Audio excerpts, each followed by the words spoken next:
வணக்கம் நண்பர்களே. இன்று நாம் காணப்போகும் தலைப்பு என்பது மத்திய கிழக்கில் அமைந்துள்ள சிரியா நாட்டில் உள்நாட்டு போரின் காரணமாக மக்கள் கிளர்ச்சியில் ஈடுபட்டுள்ளனர். சிரியா மக்கள் ஏன் சீற்றம் கொண்டுள்ளார்கள், அந்த நாட்டின் வரலாறு என்ன என்பதை இந்த பதிவில் காண்போம்.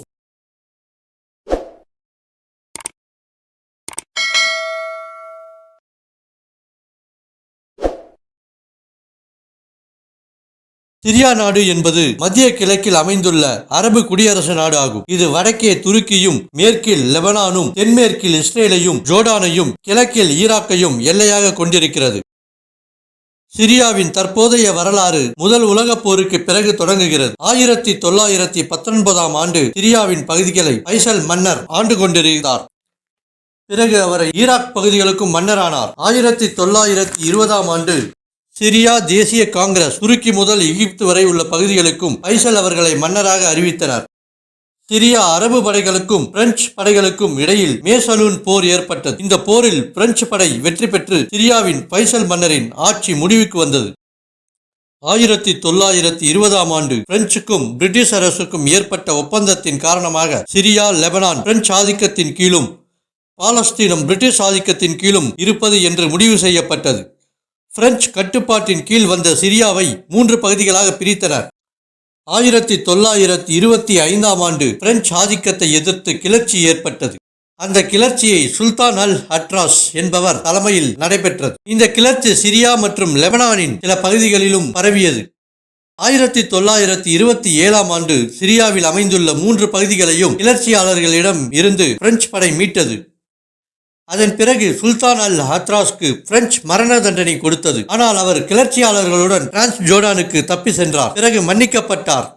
1937 ஆண்டு மீண்டும் மக்களின் வரவேற்புடன் சிரியாவிற்கு திரும்பினார். 1928 ஆண்டு சிரியாவிற்கான அரசியலமைப்பை உருவாக்கப்பட்டது. பிறகு அரசியலமைப்பு சபைக்கான தேர்தல் நடைபெற்றது. இதை பிரெஞ்சு ஆட்சியர்கள் ஏற்றுக்கொள்ளவில்லை. இதனால் நாட்டில் எதிர்ப்பு நிலை தோன்றியது. 1930 ஆண்டு பிரெஞ்சு அரசு சிரியாவிற்கான அரசியலமைப்பை உருவாக்கி சிரியாவை குடியரசாக அறிவித்தது. 1936 ஆண்டு பிரெஞ்சும் சிரியாவும் சுதந்திர உடன்படிக்கை பேச்சுவார்த்தை நடத்தினார்கள். இதன் பிறகு பிரான்ஸ் கொள்கை அளவில் சிரியாவில் சுதந்திரத்தை ஏற்றுக்கொண்டது. ஹாஷிம் அல் அட்டாஷி அரசியலமைப்பின்படி தேர்ந்தெடுக்கப்பட்ட முதல் அதிபரானார். ஆனால் பிரான்ஸ் சட்டமன்றம் இதை ஏற்கவில்லை. எனவே இது நடைமுறைக்கு வரவில்லை. 1940 ஆண்டு 2ஆம் உலகப் போரின் பொழுது பிரான்ஸ் வீழ்ச்சியடைந்தது. இதன் காரணமாக 1941 ஆண்டு சிரியா தன் சுதந்திரத்தை மீண்டும் அறிவித்தது. 1944 ஆண்டு வரை பிரெஞ்சு சிரியாவை சுதந்திர குடியரசாக அங்கீகரிக்கவில்லை. சுதந்திரத்திற்காக போராடிய இயக்கங்களின் எதிர்ப்பை நிறுத்த 1945 ஆண்டு சிரிய நாடாளுமன்றத்தை ஆக்கிரமித்து டமாஸ்கஸின் மின்சாரத்தை துண்டித்தனர். பிரெஞ்சு துருப்புக்கள் டமாஸ்கஸின் நகரத்தில் துப்பாக்கிகள் பயிற்றுவித்த பிரெஞ்சுக்காரர்கள் 500க்கும் மேற்பட்ட சிரியர்களை கொன்று அந்த நகரத்தை அழித்தனர். சிரியர்கள் அதிக அளவு உயிரிழப்பதால் வின்ஸ்டன் சர்ச்சில் பிரிட்டிஷ் படைகளுக்கு சிரியா மீது படையெடுக்க உத்தரவிட்டார். பிரிட்டிஷ் கொடுத்த அழுத்தத்தின் காரணமாக 1946 ஆண்டு ஏப்ரல் மாதம் பிரெஞ்சு படை சிரியாவை விட்டு வெளியேறியது. சிரியா சுதந்திரம் பெற்ற பிறகு 1948 ஆண்டு இஸ்ரேல் நாட்டை அழிக்க பிற அரபு நாடுகளுடன் இணைந்து சிரியா அரபு இஸ்ரேல் போர் நடந்தது. கடுமையான சண்டைக்கு பிறகு சிரியர்களை இஸ்ரேல் விரட்டியது. சிரியாவின் சில பகுதிகளை இஸ்ரேல் ஆக்கிரமித்தது. இதனால் 1949 ஆண்டு ஐநா சபை இஸ்ரேல் ஆக்கிரமித்த பகுதிகளை இராணுவமயமாக்கப்பட்ட மண்டலமாக அறிவித்தது. இந்த மண்டலம் எதிர்காலத்தில் சிரியா இஸ்ரேல் பேச்சுவார்த்தைக்கு முட்டுக்கட்டையாக அமைந்தது. இந்த காலகட்டத்தில் எப்படி மற்ற நாடுகளில் இருந்து யூதர்கள் வெளியேறினார்களோ அதுபோல் சிரியாவில் உள்ள பல யூதர்கள் நாட்டை விட்டு வெளியேறினார்கள். சிரியா சுதந்திரம் பெற்ற 1946 ஆண்டு முதல் 1963 ஆண்டு வரை பல ஆட்சி கவிழ்ப்புகள், இராணுவ கிளர்ச்சிகள், கலவரங்கள் நடைபெற்றன. 1963 ஆண்டு பாத் கட்சி ஒரு கட்சி ஆட்சியை நிறுவியது. இது ஒரு சர்வதிகார அமைப்பாக சிரியாவை ஆண்டது. 1966 ஆண்டு இராணுவ புரட்சியின் மூலம் பாத் கட்சி ஆட்சி தூக்கி எறியப்பட்டது. ஜெனரல் சலா ஜாதி சிரியாவின் ஆட்சி அமைத்தார். அதன் பிறகு சிரியா தன்னை சோவியத் கூட்டமைப்புடன் இணைத்துக் கொண்டது. இஸ்ரேல் சவுதி அரேபியா மீது தன் எதிர்ப்பை கொண்டிருந்தது. பெரும்பான்மையாக சன்னி முஸ்லிம்களுக்கு எதிராக மக்கள் திரள வேண்டும் என்று ஜாதி தலைப்பு விடுத்தார். இதே நேரத்தில் சிரியாவை சோசலிச நாடாகவும் பொருளாதார சிக்கல்களையும் உருவாக்கினார் ஜாதித். அரசாங்கத்தை எதிர்ப்பவர்கள் ஒடுக்கப்பட்டனர். இதே காலகட்டத்தில் பாத் கட்சி ஜனநாயக அமைப்பாக மாறியது. எனவே பாத் கட்சி மற்றும் மற்ற எதிர்க்கட்சிகள் தடை செய்யப்பட்டன. 1967ஆம் ஆண்டு சிரியா மீது இஸ்ரேல் படையெடுத்து பல பகுதிகளை அழித்தது. இதன் காரணமாக ஜாதித் அரசின் மீது மக்கள் நம்பிக்கை இழந்தனர்.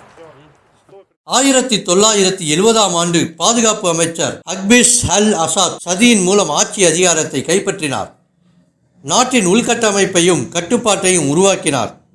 1973ஆம் ஆண்டு அரசியலமைப்பு சிரியாவை மதசார்பற்ற சோசியலிச நாடாக வரையறுத்தது. இஸ்லாம் மதம் பெரும்பான்மையாக அங்கீகரிக்கப்பட்டது. 1973ஆம் ஆண்டு அக்டோபர் மாதம் சிரியாவும் எகிப்தும் இணைந்து இஸ்ரேல் மீது படையெடுத்தனர். இஸ்ரேல் சிரியர்களை எல்லையை தாண்டி விரட்டியடித்தனர். சிரியாவின் கோலன் குன்றுகளை இஸ்ரேல் தொடர்ந்து ஆக்கிரமித்து வந்தது. 1975ஆம் ஆண்டு அனைத்து அரபு நாடுகளின் ஆக்கிரமித்த பகுதிகளில் இருந்து இஸ்ரேல் வெளியேற வேண்டும் என்ற சமாதான நடவடிக்கைகளை இறங்கினார் அசாத். 1976ஆம் ஆண்டு சிரிய இராணுவம் லெபனான் உள்நாட்டுப் போரில் தலையிட்டது. சிரியா லெபனானின் ஆக்கிரமிப்பாக மாறியது. 1981ஆம் ஆண்டு இஸ்ரேல் லெபனானின் மீது படையெடுத்து சிரிய இராணுவத்தை தாக்கியது. 1983ஆம் ஆண்டு இஸ்ரேல் லெபனான் போர் முடிவுக்கு வந்தது. சிரியா படைகள் லெபனானில் இருந்தது. சிரியாவும் லெபனானை எதிர்க்க தொடங்கியது. தெற்கு லெபனானை இஸ்ரேல் கைப்பற்றுவதை தடுக்க சிரியா முயன்றது. 1987ஆம் ஆண்டு அசாத் இரண்டாவது முறையாக லெபனானுக்கு படைகளை அனுப்பினார். 1990ஆம் ஆண்டு லெபனான் உள்நாட்டுப் போர் முடிவுக்கு வந்தது. ஆனால் சிரியா இராணுவம் 2005ஆம் ஆண்டு வரை தன் இராணுவத்தை லெபனானை ஆக்கிரமித்து இருந்தது.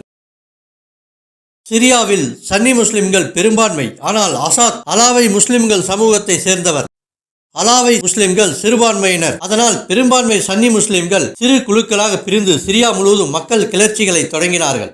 அபிஸ் அல் அசாத்தை தூக்கி எறிய முயன்றனர். ஆனால் அசாத் மக்களை துன்புறுத்தினார். 1990ஆம் ஆண்டு ஈராக் குவைத்தை ஆக்கிரமித்த பொழுது அமெரிக்காவிற்கு அசாத் ஆதரவு தெரிவித்தார். இதன் மூலம் அமெரிக்காவிடம் நெருக்கம் ஏற்பட்டது. 2000ஆம் ஆண்டு அசாத் மரணமடைந்தார். அதன் பிறகு அவரது மகன் பஷீர் அல் அசாத் அவரது வாரிசாக சிரியாவின் அதிபராக தேர்ந்தெடுக்கப்பட்டார். பஷீர் அல் அசாத்தின் ஆட்சியையும் அவரது தந்தையின் சர்வதிகார ஆட்சியை தொடர்ந்தார். 2002ஆம் ஆண்டிற்கு பிறகு அமெரிக்காவுடன் நட்பு மோசமடைந்தது.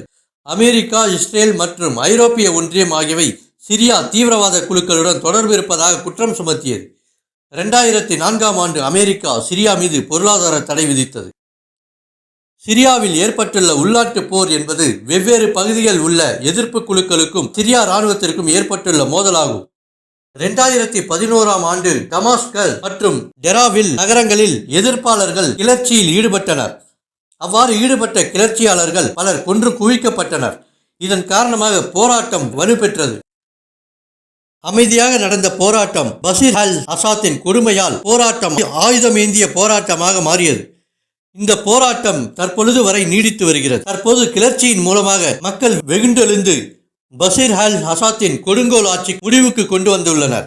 தற்பொழுது பஷீர் அல் அசாத் ரஷ்யாவில் தஞ்சம் புகுந்திருக்கிறார். நண்பர்களே, இதுபோன்று மற்றும் ஒரு பதிவில் உங்களை சந்திப்போம். நன்றி.